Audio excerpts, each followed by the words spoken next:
jamais. Mais si, c'est impossible. Comment? Le podcast du podcast. J'adore.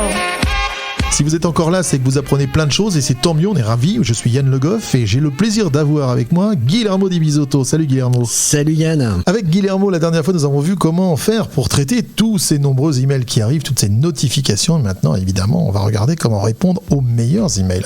C'est simple, si tu décides de répondre à cette sollicitation, donc de l'email, autrement que quand quelques clics, et donc je fais référence à ces quelques clics sur le désabonnement d'un spam, un email que tu n'as pas sollicité, c'est important de formuler une réponse qui n'excède pas 5 ou 6 lignes.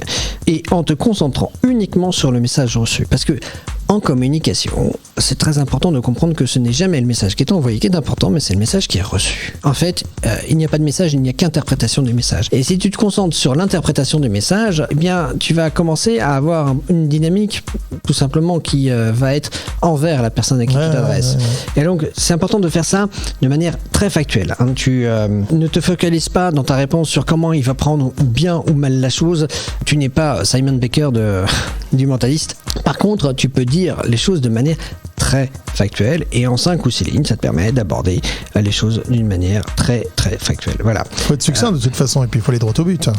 C'est ça, tu vas droit au but et si par exemple tu estimes que ton expéditeur sort du cadre que tu as posé, tu recadres. Je vais te proposer une méthode, un outil. C'est pas stricto sensu de la PNL et pour autant c'est de la communication pure. Alors on y va. C'est le sandwich feedback. Tu connais le sandwich feedback ? J'en connais plusieurs sandwichs, mais le feedback, non, je ne connais pas celui-là. Dis-moi. Alors, c'est une couche de positif, le recadrage, une couche de positif. Donc, tu vas pousser, tu commences par accepter la réalité. Tu réponds en 3 étapes. Tu commences à accepter la réalité telle qu'elle est présentée et tu vas dans le sens de l'autre, afin d'éviter la confrontation. Mais d'accuser réception, ça veut dire aussi que quelque part, tu as... Je t'ai entendu. T'as entendu, tu prends en considération la demande de la personne et donc, par définition, tu t'en occupes. Exactement. Voilà. Après, tu intègres le message à faire passer en marquant ton introduction par le mot maintenant. Et l'utilisation, et tu utilises le conditionnel pour présenter le recadrage comme une éventualité acceptable. Donc ça va donner quoi ?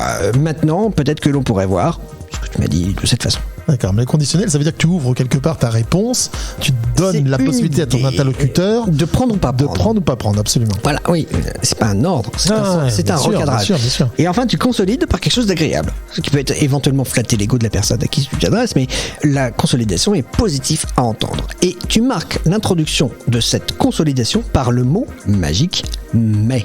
D'accord. Vaut mieux mettre des « et » quand on parle à quelqu'un, mais dans un sandwich feedback, tu mets un « mais » en consolidation parce que ce « mais » a ce pouvoir particulier d'annuler dans la conscience ce qui vient d'être dit et de pousser le recadrage que tu as mis donc au conditionnel et avec le mot « maintenant » dans l'inconscient de la personne en face. D'accord. En exemple, ça donne quoi ? Mais tu as raison, ce que tu dis est important. Ouais, d'accord. Donc en 3 étapes. Alors le problème, c'est que en France, on a compris que ce sandwich feedback, parce que des managers qui ont lu des manuels de PNL de travers, voire à l'envers, voire pas du tout, voire ils se sont dit c'est bon, ces 3 lettres c'est vachement bien, ou c'est un groupe de rap, et ils se sont dit écoute, des recadrages j'aime bien en faire, donc je vais faire un pain bagna. Ouais, d'accord. C'est à Nicolas Caron que je dois cette métaphore. Et qu'est-ce qui se passe ? En fait, il parle d'un malaise français qui est le rendez-vous annuel, tu sais, le fameux, où le manager dit alors, je comprends ce que tu dis. Première gauche, c'est une acceptation. Maintenant, peut-être que tu pourrais faire ça. Et il y a 7 recadrages. L'entretien annuel d'évaluation. Voilà, il y a 7 recadrages. Ça fait mal, ça fait très mal. Et après, mais tu as raison. Nous allons garder ton poste pour l'instant. Et en fait, non, t'es pas content. Quand tu ressors avec un sandwich bagna, ça n'a aucun effet. Donc voilà. Donc sandwich oui, mais plutôt sandwich SNCF que sandwich bagna. C'est ça, un peu là. Face à une objection, tu peux répondre à quasiment toutes les objections avec ça. Bon, t'as plein d'outils que je livre dans mes bouquins. T'as l'acceptabilité, donc la réponse de recadrage, et après la consolidation. Tu peux te faire tenir ça en 6 lignes et tu renvoies à la responsabilité de l'autre d'avoir agi sur son périmètre, parce que tu ne vas pas agir sur le sien. C'est une question de poser des cadres, bon Dieu. Quand les cadres sont posés, les relations sont claires. Par exemple, ton directeur commercial qui te dit, j'espère que tu as bien mis à jour la CRM, le fameux directeur comme ça, et que tu estimes avoir fait ta partie de job. C'est pas forcément son cas. Ouais, d'accord. Donc tu as besoin de le recadrer, mais tu vas pas lui dire, écoute, fais ton job un petit peu, je t'ai envoyé le truc, parce que tu vas t'en prendre une.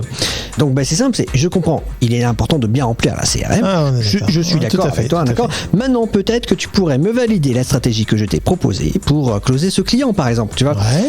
Mais oui, je suis complètement OK avec ta demande. Et c'est dans la fluidité des processus que nous dépasserons nos objectifs. Quelque chose comme ça. Ça demande aussi d'avoir une sacrée maîtrise de soi, parce que quelque part, il faut que tu connaisses un petit peu tes limites pour pouvoir justement faire cette réponse dans les règles de l'art. Disons que c'est important de ne pas rentrer dans la perversité du jeu psycho. Et voilà. Le jeu psycho... Sinon, on rentre dans ton histoire de bourreau. Exactement. On va en faire une autre chronique, là, pour le coup, sur la victime bourreau-sauveur, parce qu'il y en a à en dire. Et en effet, si on assume, pour sortir de cette dynamique, c'est avant de prendre quoi que ce soit, de répondre quoi que ce soit à l'email, c'est de dire que l'on est responsable de ce qui nous arrive. À partir de ça, ça commence déjà à aller mieux. Ça te va comme ça ? Moi, ça me va très très bien, Guillermo. Ouais, super. Écoute, on passe à la prochaine. On passe à la prochaine. Et on donne rendez-vous aux gens qui nous écoutent à effectivement une prochaine étape où on va parler là, ce coup-ci, de jeu psycho, on y va carrément, on y va. On ose ? Ah ouais, on ose. Avec un grand plaisir. Merci Guillermo. Je te remercie Yann. À très vite. Salut.